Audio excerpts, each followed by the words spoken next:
It was a bad weekend for K-pop, guys. I got a lot of requests for all the things you wanted to talk about and for the kind of ongoing situations, like fans fighting for NCT members to all stay together, TRC and G's abuse allegations. I'll save these for the next video because more and more information seems to keep coming out. Today we'll stick to the things that aren't necessarily ongoing, they just happened, boom, dropped on us. And you know what, I just realized, I know a lot of you are gonna say I missed an opportunity to do a boom boom pun, but even though we are talking about 17, I don't think it's appropriate this time because earlier this month, Dino already had to sit out due to enteritis, and now Pledis just announced that 17's leader Coups will be taking a temporary hiatus after experiencing psychological anxiety symptoms. After going through various examinations, talking with him and the members, they decided that he needs a break. Really hope he gets better soon. Here's the silver lining for this. We've seen a similar situation with anxiety regarding Twice's Mina. Are their situations exactly the same? Probably not, but it's hope. She too went on hiatus for a few months due to anxiety, and now she's slowly but surely getting back into the mix. She went from only appearing in the music video to now performing at their latest concert in Japan, where actually something happened afterward that was scary to them and the fans. Apparently, after the concert, the members got into the vans or cars. Momo and Dahyun decided to do a V live and talk to Onces as they were on their way home. Maybe 5 minutes into their stream, you can hear someone in the car say,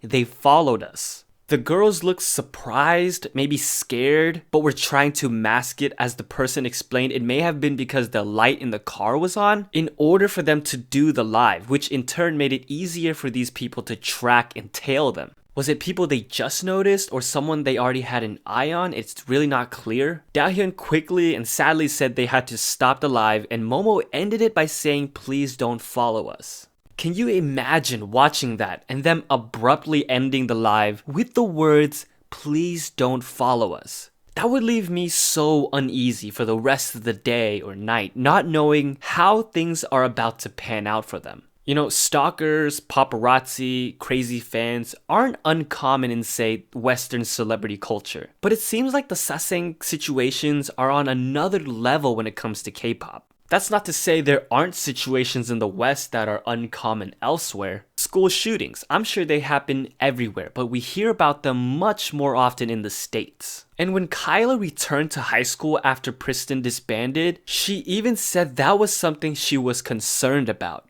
And it actually happened to her school.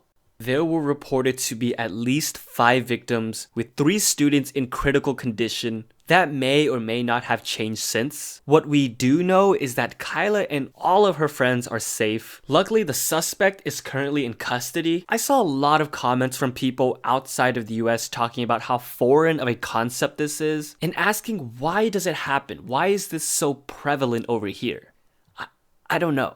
I don't understand it either. I think every culture or country has a set of problems that is unique unto itself. That kind of violence is one example. Another example would be racial issues. I know there's sadly racial tension in probably every country, and it all manifests in different ways around the world. I can't speak for other places, but here in the US, police brutality is a huge issue, especially for the African American community, which is why you see hashtag Black Lives Matter. And now Amber's recent comments regarding the issue exploded last night, trending her #1 worldwide. For those who don't know what exactly is going on, first of all, there is a video going around that I'm going to try to briefly explain, but I encourage you to go find it and watch it because I'll never be able to convey the full context of it. The video is of a situation where a cop was holding on to a man or his bag, saying he had the right to detain the man and give him a citation because he was eating on a certain platform.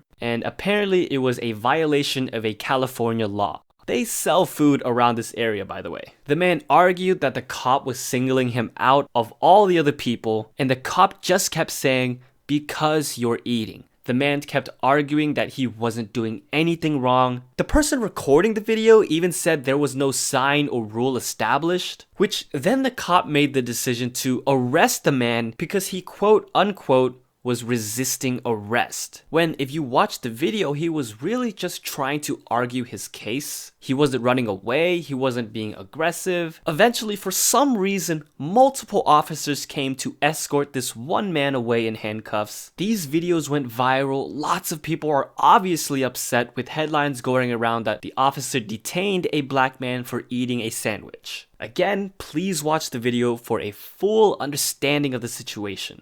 Now, Amber appeared on Just Kidding News, and this topic was one that they covered in a video. I wanted to find and watch the entire Just Kidding News video to get a full context of their whole conversation, but it seems to be privated since, and only a clip is going around of her saying along the lines of, "I think he deserved it because he was being disrespectful about it. He should have shown some type of respect." I encourage you to go watch this clip as well for the same reason as the other video. And what I think she was trying to say was, why provoke the cop like that? But I think the point that everyone else is trying to make is that he was the one being harassed by the cop in the first place for eating a sandwich. He shouldn't have been in that situation in the first place. That clip of Amber exploded last night. People canceling Amber, calling her racist, ignorant, disappointed in her, canceling tickets to her concert tour. Again, she was the #1 thing on Twitter yesterday. A few hours after this erupted, Amber put out her apology, admitting she made an ignorant snap judgment. She said it angered her that the man was singled out because of the color of his skin, and that she has always stood for equality and love. She ended it by saying she will continue to educate herself on this matter. Not only that, but she was responding to people as they were responding to the apology itself. And there are several reactions to this. Those who understand the position she was in, or at least why she may have been unaware. Those who are disappointed but accepted the apology and hope she would learn. Those who do not accept the apology, saying she should have known better as someone from the States. Those who do not accept it because in the apology, it seems like she used her time away from the US as an excuse to not be aware of the current state of things. One of the Just Kidding crew, Joe, who in the clip explains to her more of the context around the situation, actually stood up for her, saying this was a discussion. That's the point of a discussion, to look at all sides of it. You can't expect everyone to know and believe things as you do. He also said that's the beauty of Just Kidding News, the ability to discuss and teach. It's just a really messy situation. What do you guys think? Like, I don't want to leave this on a completely negative note. If you need a bit of an escape, TXT's Magic Island is out. Golden Child just came back with a new image. IU is back with amazing blue hair. But yeah, let me know where your head's at. Let me know your thoughts.